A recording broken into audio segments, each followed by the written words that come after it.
तर आमची जीभ भाजलेली आहे, विश्वास कसा ठेवायचा? मनसे मुंबई अध्यक्ष संदीप देशपांडेंनी हे विधान केलंय। मराठीच्या विषयावर सर्वांनी एकत्र यायला पाहिजे।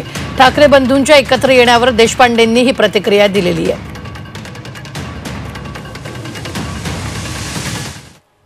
ज्या काँग्रेसनी 2008 मध्ये आम्ही मराठी भाषेसाठी आंदोलन केलं म्हणून आमच्यावर 100 केसेस टाकल्या, ते महाराष्ट्र प्रेमी कसे आणि त्या महाराष्ट्र द्रोह्यांबरोबर मग उद्धव ठाकरे गेले कसे? हा आमचा प्रश्न आहे। पण आता ते म्हणतात की भांडण बाजूला, आता काय म्हणतायत हा विषय नाहीये। आता जे म्हणतायत त्याच्यावर विश्वास ठेवण्यासारखी परिस्थिती आहे का, हा महत्त्वाचा विषय। बघा कसं आहे, आपल्या मराठीत एक म्हण आहे की जेव्हा आपण दूध पितो आणि जीभ पोळते तेव्हा आपण ताक पण फुंकून पितो, बरोबर आहे ना?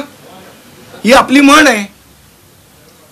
त्यामुळे आमची जीभ एवढी भाजलेली आहे यांच्याबरोबर 14 मध्ये 17 मध्ये लोकांची वाचताना आम्ही बघितली आहे। तर तुमच्यावर विश्वास ठेवायचा तर तो कुठल्या मुद्द्यावर ठेवायचा, अशी कुठली परिस्थिती निर्माण झाली आहे की तुमच्यावर विश्वास ठेवता येण्याजोगा आहे, हा महत्त्वाचा प्रश्न आहे।